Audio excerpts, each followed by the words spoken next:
കഴിഞ്ഞ എപ്പിസോഡിന്റെ അവസാനം ജെയും ഗ്യാങ്സ്റ്ററായ ലീ എന്ന ആളുടെ ശരീരത്തിലായിരുന്നു പ്രവേശിച്ചിട്ടുണ്ടായിരുന്നത്. അവനെയും ചില ഗുണ്ടകൾ തട്ടിക്കൊണ്ടു പോയിട്ടുണ്ടായിരുന്നു. അവരിൽ നിന്നൊക്കെ അവനും രക്ഷപ്പെട്ട് പോയിക്കൊണ്ടിരിക്കുന്നതാണ് നമ്മൾ കണ്ടത്. അവന്റെ ബോസിന്റെ ആൾക്കാരും അവനെയും ഫോളോ ചെയ്യുന്നു. അവിടെ ഒരു വലിയ ചേസ് തന്നെ നടക്കുന്നുണ്ട്. ശേഷം ഒരു ഷോപ്പിംഗ് മോളിൽ എത്തുന്ന സമയം ഇവനെയും ഗുണ്ടകൾ വളയുന്നുണ്ട്. ഇവനും എങ്ങനെയൊക്കെയോ അവിടെയുള്ള ലിഫ്റ്റിൽ കയറി രക്ഷപ്പെടുന്നു. എന്നിരുന്നാലും ആ ഗുണ്ടകൾ വീണ്ടും അവനെ ഫോളോ ചെയ്യുന്നുണ്ട്. അവനും ആ ഒരു ടെറസിൽ നിന്നും ആ ബൈക്കും കൊണ്ട് താഴത്തെ സ്വിമ്മിംഗ് പൂളിലേക്ക് ചാടുന്നു. അവന്റെ കയ്യിൽ നിന്നും ആ ഒരു ഫോൺ നഷ്ടമായതുകൊണ്ട് ഇവന്റെ ബോസിന്റെ ഗുണ്ടകളും ഇവൻ ട്രാക്ക് ചെയ്തിട്ടുണ്ടായിരുന്നത് ഇവന്റെ ഫോൺ വെച്ചിട്ടാണ്. അവർക്കും ഇവനെ ട്രാക്ക് ചെയ്യാൻ പറ്റാതെയാകുന്നു. ഇവനും അവിടെ നിന്ന് രക്ഷപ്പെട്ട് ഓടിപ്പോകുന്നു. ശേഷം അവനും ഒരു ലിഫ്റ്റിൽ കയറി ഡ്രസ് ഒക്കെ ചേഞ്ച് ചെയ്യുന്നു. ഇതുപോലെ ഭാഗ്യം കൊണ്ട് എനിക്ക് രക്ഷപ്പെടാനായി സാധിക്കും. ശേഷം അവനും ആ ഒരു പെൺകുട്ടിയുടെ അടുത്തേക്കാണ് പോകുന്നത്. അവളും അത്രയും നേരം അവനെയും വെയിറ്റ് ചെയ്ത് നിൽക്കുകയായിരുന്നു. ജെയിം ഓർക്കുന്നത് അവന് അവളോട് ശരിക്കും പ്രണയം തന്നെയായിരുന്നു. അവളും നീ വരില്ലെന്ന് ഞാൻ പേടിച്ചു. അവനും എല്ലാം കഴിഞ്ഞു. അവളും ആ പണം എവിടെയാണെന്ന് അവനോട് ചോദിക്കുമ്പോ അവനും അത് അവിടെയാണ്, ആ ഒരു ബോട്ടില് ലൈറ്റ് കണ്ടില്ലേ, അവിടെയാണ് ഞാൻ ഒളിച്ചു വെച്ചിരിക്കുന്നതെന്നാണ്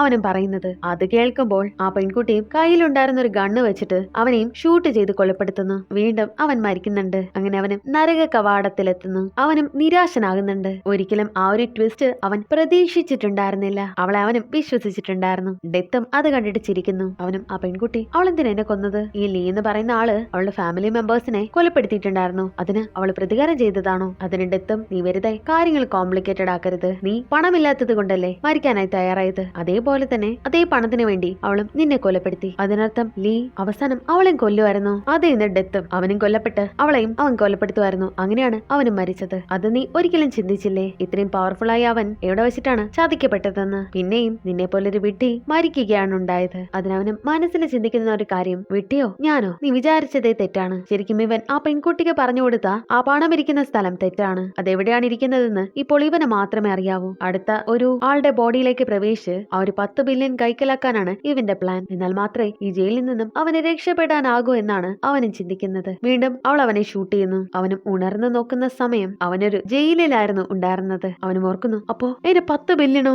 ഞാനിത് ഏത് നരകത്തിലാണ് വന്നു പെട്ടിരിക്കുന്നത് എന്ന് പറഞ്ഞ് അവനും നിലവിളിക്കുന്നു. ഞാൻ ഇനി എങ്ങനെയാ ഇവിടെ നിന്നും പുറത്തേക്ക് പോകുന്നത്? ആ സമയം അവിടെ ഒരു പോലീസുകാരന് വരുമ്പോ അവനും ചോദിക്കുന്നുണ്ട്, എത്ര നാളായി ഞാൻ ഇവിടെ വന്നിട്ട്? പോലീസുകാരനും അവനെ പുറത്തേക്ക് വരാനായി പറയുന്നു. ഞാൻ നിന്റെ സെല്ലിൽ കൊണ്ടുപോയി വിടാം. അങ്ങനെ അവന് പോകുമ്പോ ആ ജയിലിലുള്ള മറ്റാൾക്കാരെല്ലാവരും അവനെ ഒരു മാതിരി നോക്കുന്നത് അവനും ശ്രദ്ധിക്കുന്നു. ഇവനും ചിന്തിക്കുന്ന കാര്യം, ഞാനിനി എന്റെ സെല്ലിലേക്കാണ് പോകുന്നതെങ്കിൽ അവിടെ വേറെ ആൾക്കാർ കാണില്ലേ? അവരിനി എന്നെ എന്തെങ്കിലും ചെയ്താലോ? എനിക്ക് ചെറുതായിട്ട് പേടിയാകുന്നുണ്ട്. അങ്ങനെ അവനും അവിടേക്ക് വരുന്ന സമയം അവിടെയുള്ളവരെല്ലാവരും, നീ എത്തിയല്ലോ, എന്തു പറ്റി? ഒരുപാട് നേരമായല്ലോ നീ പോയിട്ട് എന്ന് പറഞ്ഞ ഒരുത്തനും അവന്റെ അടുത്തേക്ക് വരുന്നുണ്ട്. അത് കേൾക്കുമ്പോൾ അവനും ഞാൻ എവിടെയാ ഇരിക്കേണ്ടതെന്ന് ചോദിക്കുമ്പോ അവനും ആ സീറ്റ് അവന് കാണിച്ചു കൊടുക്കുന്നു. അവനും ഒരു സംശയം, ഞാൻ ഇനി എന്നാണ് ഈ ജയിലിൽ നിന്നും പുറത്തേക്ക് ഇറങ്ങുന്നത്? അതിന് മറ്റവനും, നീ അത് മറന്നുപോയോ? നമ്മൾ രണ്ടുപേരും 4 ദിവസം കഴിഞ്ഞു കഴിഞ്ഞാൽ ഇവിടെ നിന്ന് പുറത്തിറങ്ങുന്നതായിരിക്കും. അവനും 4 ദിവസോ? അത് കേൾക്കുമ്പോഴാണ് അവന് സമാധാനമാകുന്നത്. അവനും അടുത്ത 4 ദിവസം നീ ഇതിന്റെ ദേഷ്യമൊക്കെ കൺട്രോൾ ചെയ്ത് വെക്കണം. ഇവിടെ ഒരു സൈക്കോപാത്ത് കില്ലർ അല്ലേ, അവൻ ചിലപ്പോ നിന്നെ കൊന്നാലോ, അതുകൊണ്ട് നീ ദേഷ്യമൊക്കെ നിയന്ത്രിച്ച് വെക്കണം. അത് കേൾക്കുമ്പോൾ അവന് ഷോക്കാകുന്നു. ഒരു സൈക്കോപാത്ത് കില്ലർ എന്നെ കൊല്ലാനായി പോവുകയാണോ? അവനും അത് കേട്ടിട്ട് പേടിയാകുന്നുണ്ട്. അപ്പോഴാണ് ആ സൈക്കോപാത്തും അവിടേക്ക് വരുന്നത്. അവനും അകത്തേക്ക് വരുമ്പോ മറ്റെല്ലാവരും അവനെ പേടിക്കുന്നു. ശേഷമാണ് ജെയും അവന്റെ മുഖം കാണുന്നത്. അപ്പോഴാണ് അവന് മനസ്സിലാകുന്നത് ആ ഒരു ചെറിയ സ്കൂൾ കുട്ടി ഉണ്ടായിരുന്നില്ലേ, അവനെ കൊലപ്പെടുത്തിയ ആ ഒരു ബുള്ളിയാണ് ആ ഒരു സൈക്കോപാത്ത് കില്ലർ. നീ തിരിച്ചു വന്നോ എന്ന് അവനും ചോദിക്കുന്നുണ്ട്. എനിക്ക് നിന്റെ ദേഷ്യം കൺട്രോൾ ചെയ്യാമായിരുന്നു. അത് കേൾക്കുമ്പോൾ അവന് ദേഷ്യമാണ് വരുന്നത്. അവനും ആ ബുള്ളിയെ തിരിച്ചടിക്കുന്നു. അത് കാണുമ്പോ ആ ജയിലിലുള്ള മറ്റുള്ളവരും അവനെ പിടിച്ചു മാറ്റുന്നു. അവൻ നിന്നെ കൊലപ്പെടുത്തിയാലോ എന്ന് ജെയ്യോടും പറയുന്നു. അത് കേട്ട് അവനും, ഇവൻ എന്നെ കൊലപ്പെടുത്തുന്നു, നിങ്ങൾ എന്തൊക്കെയാ പറയുന്നേ? അതിന് ബുള്ളിയും, നീ ഒരിക്കലും ഇവിടെ നിന്ന് രക്ഷപ്പെടില്ല എന്ന് പറഞ്ഞ് നിൽക്കുമ്പോഴാണ് ആ ഒരു ഓർമ്മകളും അവന് വരുന്നത്. എന്റെ പേര് ചോ ടെസാങ്, നമുക്ക് ടെസാങ് എന്ന് വിളിക്കാം. എനിക്ക് 21 വയസ്സാണ് പ്രായം. എനിക്കൊരു MMA ഫൈറ്റർ ആകണമെന്നാണ് ആഗ്രഹം. പക്ഷെ എന്റെ കുടുംബത്തിന്റെ അവസ്ഥ വെച്ചിട്ട് ഞാനത് വേണ്ടെന്ന് വെക്കുകയായിരുന്നു. അപ്പോഴാണ് അവൻ വീട്ടിലേക്ക് വരുന്ന സമയം അവന്റെ അമ്മയും വാടക കൊടുക്കാത്തോണ്ട് ഹൗസ് ഓണർ വന്ന് അവരോട് വാടക ചോദിക്കുന്നുണ്ട്. അവരും 2 ആഴ്ച കൂടി എനിക്ക് സമയം തരൂ എന്നൊക്കെ പറഞ്ഞ് അവരോട് അപേക്ഷിക്കുന്നു. ആ സമയം ഇവനൊരു കോള് വരുന്നു. നിനക്ക് പണമല്ലേ വേണ്ടത്, ഇത് നിന്റെ ലാസ്റ്റ് ചാൻസ് ആണ്. അങ്ങനെ അമ്മയുടെ അവസ്ഥ കണ്ട് അവനും ആ ഒരു ഡീലിനും സമ്മതിക്കുന്നു. അങ്ങനെ ആ വിളിച്ച ആള് പറഞ്ഞ ലൊക്കേഷനിലേക്ക് ടെസാങ്ങും പോകുന്നു. ഒരു വക്കീലാണ് വന്നിരിക്കുന്നത്. ഒരു ആക്സിഡന്റ് കേസ് ഉണ്ട്.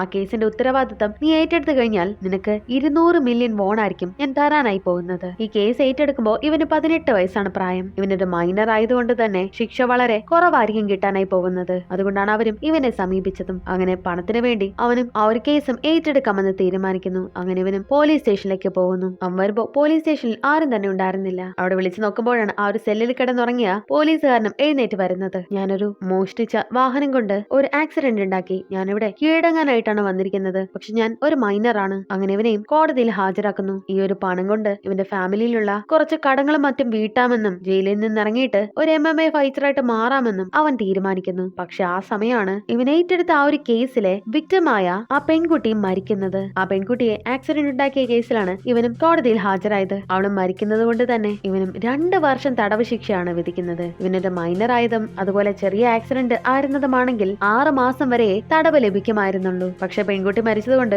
ഇവന് 2 വർഷം തടവ് ശിക്ഷ ലഭിക്കുന്നു. അങ്ങനെ പോലീസുകാരും അവനെ പിടിച്ചുകൊണ്ട് പോകുന്നുണ്ട്. 2 വർഷമാണോ? നിങ്ങളല്ലേ എന്നെ പെട്ടെന്ന് പുറത്തിറക്കിക്കാമെന്ന് പറഞ്ഞത് എന്ന് പറഞ്ഞ വക്കീലിനോടും അവൻ ദേഷ്യപ്പെടുന്നു. അങ്ങനെ വക്കീലും ഇവനെ കാണാനായി ജയിലിൽ വരുമ്പോ ഈ ആക്സിഡന്റ് ഉണ്ടാക്കിയ ശരിക്കുമുള്ള ആളിനോട് എന്നെ വന്ന് കാണാനായി അവനും വക്കീലിനോട് ആവശ്യപ്പെടുന്നു. അതിന് വക്കീലും അയാളെങ്ങനെയാ ഇതുപോലത്തെ സ്ഥലത്ത് വരുന്നതെന്ന് ചോദിക്കുമ്പോ ടേസാങ്ങിനും ദേഷ്യമാണ് വരുന്നത്. ഇതുപോലത്തെ സ്ഥലോ? അവനാണ് ഇവിടെ വന്ന് കിടക്കേണ്ടത്. വക്കീലും നീ പൈസ വാങ്ങിയില്ലേ, പിന്നെ ഇനി ഒന്നും തന്നെ സംസാരിക്കാനായിട്ടില്ല. അതിനവനും പണമോ? ഞാനിപ്പോ 2 വർഷമാണ് തടവ് ശിക്ഷ അനുഭവിക്കുന്നത്. അതുകൊണ്ട് എനിക്ക് കുറച്ച് കൂടുതൽ പണം വേണം. 1 ബില്യൺ ആണ് വേണ്ടത്. നിങ്ങളിത് തന്നില്ല എങ്കിൽ ഇവിടെ നിന്ന് ഞാൻ എപ്പോഴാണോ ഇറങ്ങുന്നത് ആ സമയം ഞാൻ ഒരു ലോയറിനെ വിളിച്ച് പോലീസുകാരെ കൊണ്ട് വീണ്ടും ആ കേസ് അന്വേഷിപ്പിക്കും. അന്നവര് കണ്ടുപിടിക്കും മദ്യപിച്ച് വാഹനം ഓടിച്ച അയാള് ഈ ഒരു ആക്സിഡന്റ് ഉണ്ടാക്കുകയും തെറ്റായ ഒരാളെയാണ് പോലീസുകാർ ഇത്രയും നാളും ജയിൽ ശിക്ഷ അനുഭവിച്ചതെന്നും അവർ കണ്ടെത്തും. അങ്ങനെയാണെങ്കിൽ നിങ്ങൾ എന്ത് ചെയ്യുമെന്ന് ചോദിക്കുമ്പോ വക്കീലും നീ ഒരുപാട് സംസാരിക്കുന്നുണ്ടല്ലോ, നീ ചിലപ്പോ ഇവിടെ കിടന്ന് മരിച്ചാലോ? അതിനവനും ഇനി എനിക്ക് ഒന്നും തന്നെ നഷ്ടമാകാനില്ല. അതുകൊണ്ട് ഞാൻ പറഞ്ഞതുപോലെയുള്ള പണം എനിക്ക് തരണമെന്ന് അവനും പറയുന്നു. ഇതാണ് ടേസാങ്ങിന്റെ ഓർമ്മകൾ. ഇവിടെ ആ ഒരു ബുള്ളിയും നിനക്ക് മരിക്കാനാണോ താല്പര്യമെന്ന് അവനോട് ചോദിച്ച് അവനോട് ദേഷ്യപ്പെടുന്നു. ആ സമയം അവിടെ പോലീസുകാരെത്തി നിങ്ങൾ രണ്ടുപേരും അവിടെ എന്ത് ചെയ്തുകൊണ്ട് നിൽക്കുകയാണ്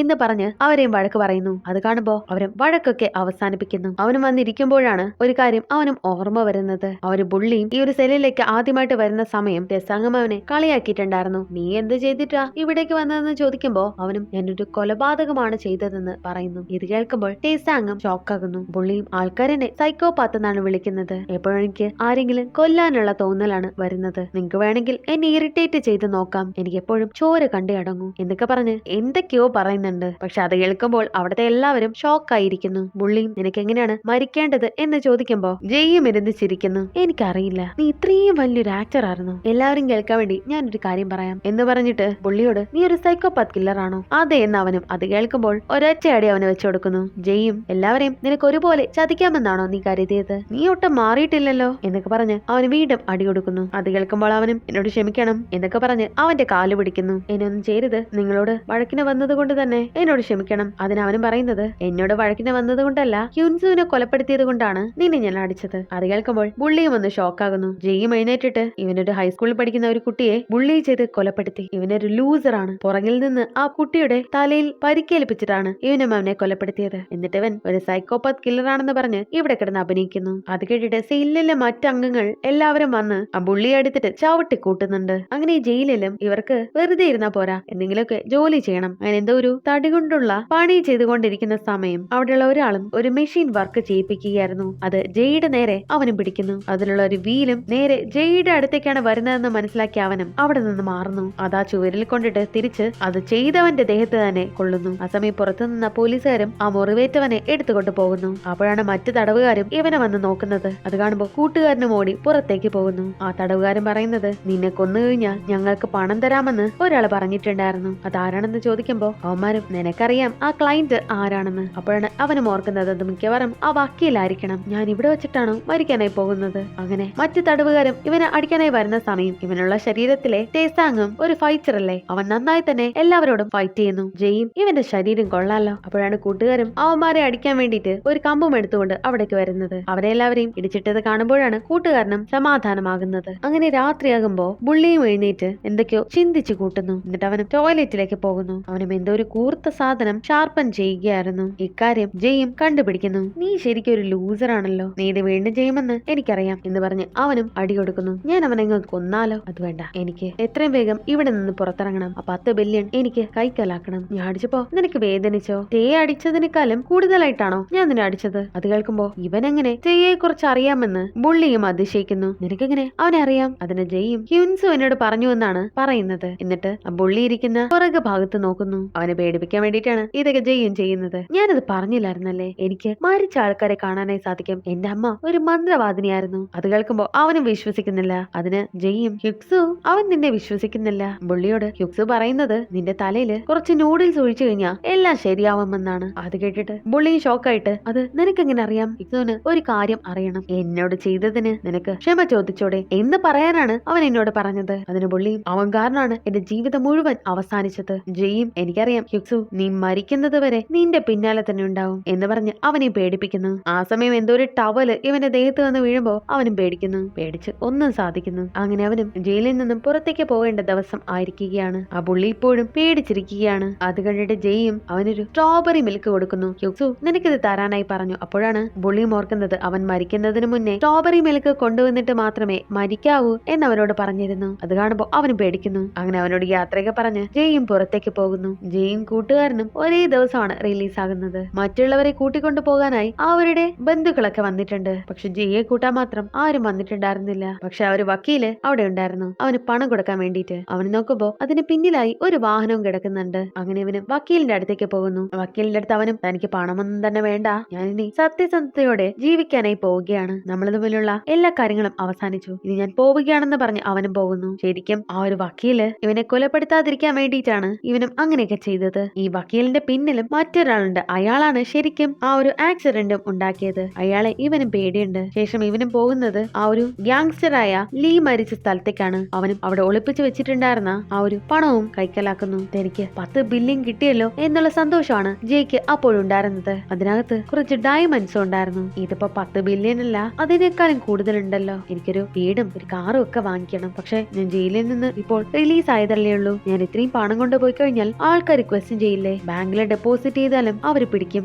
പണം കിട്ടിയാലും തലവേദനയാണല്ലോ. ആദ്യം കുറച്ച് റെസ്റ്റ് എടുക്കാം, എന്നിട്ട് പിന്നീട് അതിനെക്കുറിച്ച് ആലോചിക്കാം എന്ന് പറഞ്ഞ് അവനും കിടന്നുറങ്ങുന്നു. ഇവനും ഇവന്റെ ഉറക്കത്തിൽ അമ്മയെ കുറിച്ച് ഓർക്കുന്നുണ്ട്. ആ സമയം ഇവനൊരു കോള് വരുന്നു. അത് ടെസാങ്ങിന്റെ അമ്മയാണ് വിളിക്കുന്നത്. അതായത് ഈ ഒറിജിനൽ ബോഡിയുടെ ഓണറിന്റെ അമ്മ. അവരും ഇവനോട് വീട്ടിലേക്ക് വരാനായി പറയുന്നു. ഞാൻ കാരണമാണ് നിനക്ക് ഇതെല്ലാം സംഭവിച്ചത്, നീ വീട്ടിലേക്ക് വരികയല്ലേ? വരാമെന്ന് അവനും പറയുന്നുണ്ട്. ജയ്ക്കും അവന്റെ അമ്മയെ നന്നായി മിസ് ചെയ്യുന്നു. അവനും കരയുന്നു. ശേഷം അവനും ഒരു മോളിൽ പോയിട്ട് ആ ഒരു ബാഗിൽ നിന്നും കുറച്ച് പണം എടുത്തു മാറ്റുന്നു. എന്നിട്ട് ബാക്കി പണം ഒരു ലോക്കറിലും അവൻ സൂക്ഷിക്കുന്നു. അവനും അതിലൊരു പാസ്വേഡ് വെക്കുന്നുണ്ട്. അവിടെയും എഴുതിയിരിക്കുന്നത് 4 ദിവസം കഴിഞ്ഞു കഴിഞ്ഞാൽ ആ ഒരു ലോക്കറിൽ നിന്നുള്ള സാധനങ്ങളെല്ലാം ഇവർ എടുത്തു മാറ്റും എന്നുള്ളതാണ്. അവനും സമയം ചെക്ക് ചെയ്യുന്നു. ഇപ്പോ 9 മണിയായിട്ടുണ്ട്. ഇനി 4 ദിവസം കഴിഞ്ഞ് 9 മണിയാകുന്നതിന് മുന്നേ എനിക്ക് പണം എടുത്തുകൊണ്ട് പോകണം. അവനും അതൊക്കെ സെറ്റാക്കി വെക്കുന്നു. പക്ഷെ ഇവനും വീട്ടിലേക്ക് പോകുന്ന വഴി ഇവനെ ആരോ ഫോളോ ചെയ്യുന്നു. ആ ആളും തേസങ് എന്ന് വിളിച്ചിട്ട് ഇവനെ കത്തി വെച്ച് കുത്തുന്നു. അത് ആരാണെന്ന് വെച്ചാ ആ ഒരു ആക്സിഡന്റ് കാരണം മരിച്ച വിക്ടിമില്ലേ, ആ വിക്ടിമിന്റെ അച്ഛനാണ് ഇവനെ കൊലപ്പെടുത്താനായി ശ്രമിച്ചിട്ടുണ്ടായിരുന്നത്. അയാളും വിചാരിച്ചു വെച്ചിരിക്കുന്നത് ഇവനാണ് ആ ആക്സിഡന്റ് ഉണ്ടാക്കിയതെന്നാണ്. നീ മരിച്ചാൽ മാത്രമേ എന്റെ മകൾക്ക് സമാധാനമായി ഇരിക്കാനായി സാധിക്കുകയുള്ളൂ. നീ ഒരു മൈനർ ആയതുകൊണ്ട് നിനക്ക് കൃത്യമായിട്ടുള്ള ഒരു ശിക്ഷ പോലും കിട്ടിയിട്ടുണ്ടായിരുന്നില്ല. അവളെ ഞാൻ എങ്ങനെ നോക്കി വളർത്തിയതാണെന്ന് നിനക്കറിയാമോ? അപ്പോഴാണ് ഇവനും കോടതിയിൽ വെച്ച് ഇയാളെ കണ്ടതായിട്ട് ഓർക്കുന്നത്. ഇവൻ ജയിലിൽ നിന്നിറങ്ങിയ ദിവസവും ഒരു കാറിലിരുന്നു കൊണ്ട് അയാളും ഇവനെ വാച്ച് ചെയ്യുന്നുണ്ടായിരുന്നു. ഇതെന്തൊരു നിയമമാണ്, ഈ മൈനർ ആയതുകൊണ്ട് 2 വർഷമാണ് നിനക്ക് ശിക്ഷ കിട്ടിയത്, നിനക്ക് 20 വർഷം ശിക്ഷ കിട്ടാനുള്ളതായിരുന്നു. അവനും നിങ്ങൾ എന്നോട് ക്ഷമിക്കണം, ഞാനല്ല നിങ്ങളുടെ മകളെ കൊലപ്പെടുത്തിയത്, അത് മറ്റൊരാളാണ്. അത് കേട്ടിട്ട് അയാളും ഷോക്കാകുന്നു. അപ്പോഴേക്കും അവിടെ ആരോ വരുന്ന സൗണ്ട് കേട്ടിട്ട് അയാളും അവിടെ നിന്ന് ഓടിപ്പോകുന്നു. നോക്കുമ്പോ ജയിലുണ്ടായിരുന്ന അവന്റെ കൂട്ടുകാരനായിരുന്നു അവിടേക്ക് വന്നിട്ടുണ്ടായിരുന്നത്. ടെസാങ്ങും തനിക്ക് കുഴപ്പമൊന്നുമില്ല എന്ന് പറയുന്നു. അതിന് കൂട്ടുകാരനും ഇപ്പോഴാണ് എനിക്ക് ഒരു സമാധാനമായത്, ഞാൻ വിചാരിച്ചു മറ്റാരെങ്കിലും ആയിരിക്കും നിന്നെ കൊലപ്പെടുത്താനായി പോകുന്നതെന്നാണ് എന്ന് പറഞ്ഞിട്ട് അവന്റെ ഭാവവും മാറുന്നു. നിന്നെ ഞാൻ തന്നെ കൊലപ്പെടുത്തും. അത് കേട്ട് ജയ്യും ഷോക്കാകുന്നു. നീ ഞാനും തമ്മില് കൂട്ടുകാരായിരുന്നില്ലേ, പിന്നെ എന്താ കാര്യമെന്ന് ചോദിക്കുമ്പോ ശരിക്കും ഇവന്റെ തലയ്ക്ക് ആ ഒരു വക്കീലും വില പറഞ്ഞിരിക്കുകയായിരുന്നു. അതുകൊണ്ട് മറ്റുള്ള തടവുകാരുടെ കൂടെ തന്നെ ഇവനും ഇവനെ കൊലപ്പെടുത്താനായി ശ്രമിക്കുകയായിരുന്നു. ജയ്യും നിനക്ക് ഞാൻ പണം തരാം, എത്രയാ വേണ്ടത് എന്നൊക്കെ ചോദിക്കുന്നു. അതിനവനും ഇപ്പോൾ ജയിലിൽ നിന്നിറങ്ങിയ നിനക്ക് എവിടെ നിന്നിട്ടാ പൈസ കിട്ടുന്നത് എന്ന് പറഞ്ഞ് ജയ്യും അവൻ കുത്തുന്നു. എന്നിട്ട് അവിടെ നിന്ന് രക്ഷപ്പെടുന്നു. അപ്പോഴും തേസാങ്ങിന്റെ അമ്മ അവനെ വിളിക്കുന്നുണ്ടായിരുന്നു. പക്ഷെ ആ ഫോൺ എടുക്കാൻ അവന് കഴിഞ്ഞില്ല.